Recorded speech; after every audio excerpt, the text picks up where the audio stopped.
Hello, reader, and welcome to ReadsomeBooks. Today we're doing the midlife crisis freakout. I don't know, maybe. I mean the mid-year freakout tag thing. And so I got all the questions here. I believe I got all the books down and ready to go. My books! It's already mid-year and I'm starting to freak out! You know, something to freak out about, right? This is the freakout video. Alright, so let's jump into it. I just got the natural light coming in from the window. Nothing really fancy. I just set up my camera and mic, and I'm gonna just do this tag for you. So the first question is, the best book you've read so far in 2026. The best book I've read so far would have to be Brandon Sanderson, The Word of Radiance, the second book in the Stormlight Archives. I had such a good time with this book, and it definitely has to be the #1 book I've read so far this year. That's that question. So good, that series. You know it. The second question is, worst book you've read so far in 2026. The worst book I've read so far, and I really haven't read bad books this year. The worst book I have is still good. And it's sad to say that this book here, Timothy Zahn's book, would have to be rated the lowest of all the other books. But I still enjoyed my time with this one. The DNFs I don't think count because you didn't read the whole thing, you know, because you may have been surprised at the end.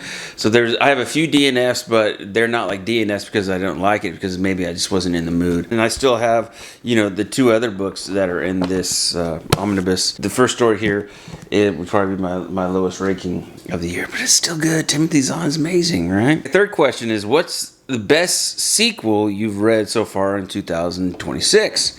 Now, the best sequel I've read in 2026 would have to go to The Howling Dark from Christopher Rocchio, the Sun Eater series.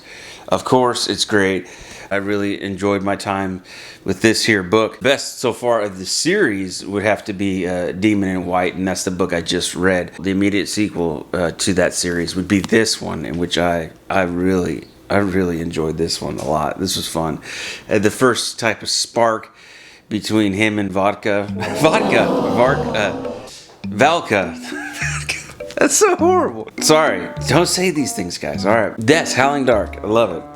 This is the best. So the fourth question is, worst sequel you've read so far in 2026. I don't even know. I didn't have a book picked out for this. Mistborn series. I didn't have the book out here. I had to go dig for it. The Well of Ascension. I think that's probably my worst. But it was all right. It was still good. You know, out of all the sequels and stuff that I've read so far, the Mistborn series would have to be probably the weakest of the trilogy for me. It would be the Well of Ascension. So yeah. That's it. Sorry I didn't have the book out here. I totally missed that question. Another one is new release you haven't read yet, but you want to. And the new release that I haven't read yet, that would be The Green City Wars. A modified raccoon that can be a detective and do stuff for you. I'm highly looking forward to reading Adrian Taskovsky. I believe that's how you say his name. It sounds like a good time. I mean, I love a raccoon. I befriended a raccoon in my backyard.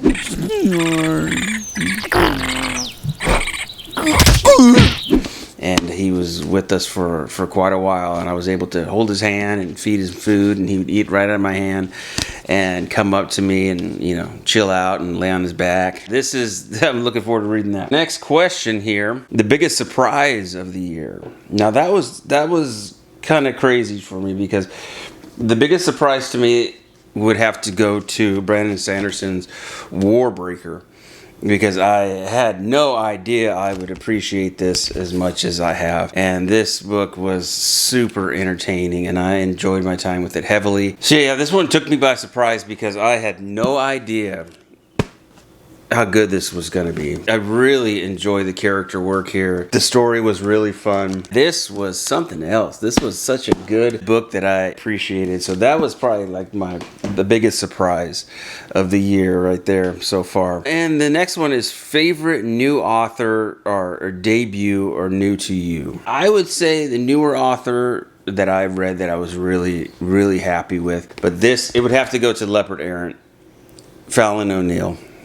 I've done a review on this book on my channel. Yeah, check it out. It's this book was really good, and I was able to meet him, and he signed my copy of the book here, Fallon O'Neill, and he is a good author, and I love his prose, his quirkiness, the little bit of that dry humor in here. It caught me by surprise, and it was like, yeah, this is a good book. Okay, so the next one is a book that made you cry. I don't normally cry at books too often, but the one that did it for me. There's a book that made me cry like a baby, and that was A Walk to Remember by Nicholas Sparks. I remember reading that. That one did me in. But this one I got a tear in my eye, and that is Jane Eyre by Charlotte Bronte. This story was completely just captivating in really all ways, like suspenseful, horror, like the fiction, historical, I mean everything, the romance, everything was so good in this book, and the sad parts were really sad. And then yeah, if you guys haven't read it, I mean this is a tearjerker for sure. I had such a good time reading Jane Eyre. A book that made you happy, and that's funny too, because a book that made me happy is a book that also has a lot of. Book that made me happy, it was also a book that had a lot of tragedy in it, Gerald, and that is Paul Bennett, the first book of his series here, and that is A Servant of the Crown. And this made me really happy just to see his life and settling down, and the characters here and how everything turned out. It was just fantastic. And so yeah, I would have to say this made me really happy, despite like it being super tragic. So that I think the shock factor from that to the other really pushed hard on how much I really appreciate and was happy with this one. So yeah, guys, check this series out. It's amazing. Paul Bennett. And the most beautiful book you've bought so far this year or received. Probably gonna shock you a little bit, but I really like this style. This book here, Ode to the Half Broken, I believe. And that's by Suzanne Palmer. This dystopian, like urban, like abandoned urban feel, cyberpunk, and the little robot there with his little fox friend, it looks like, and the empty buildings and all the plant life, and I love it so much. And then there's a little bit of residual on the back there, some greenery, and that sky. And just that coziness, that emptiness feel, the mysteriousness of of what it's like in this dystopian world. Oh, I love this setting so much, and this artwork is fantastic. And the artwork would go to Jeff Langevin did this, and it doesn't have any of this fancy sprayed edges. And then I give or take the sprayed edges because I'm very much a book sniffer, and sometimes those sprayed edges will get like more chemically smell to it. And I'm an avid sniffer. Hey boy, what you snorting there? A very tasty smelling book. Well, never mind. I have to kind of go with the blank pages, but the cover art I can appreciate because it just gives me that feels every time I see it. What books do you need to read by the end of the year? Probably have to go with like mostly series. So like the Sun Eater series, I'd like to take that down. The Bloodsworn trilogy, I'd like to take that down as well. Also, the Lycanus, I would like to read that at the end of by the end of the year. The Moonfall series, This is the one I wanna check out this year. The hype. Everyone just like loves her hard. Booktuber I watch, Luce. She's like always so very happy about those books. So yeah, that's the last question. Yeah. Anyways, guys, thank you so much. Anything and everything, put in the comment section down below. Like and subscribe. We'll put Mochi as the bell. Sorry, girl. She's awesome. This is Mochi's. Love you. There you go. She's gonna have a snack.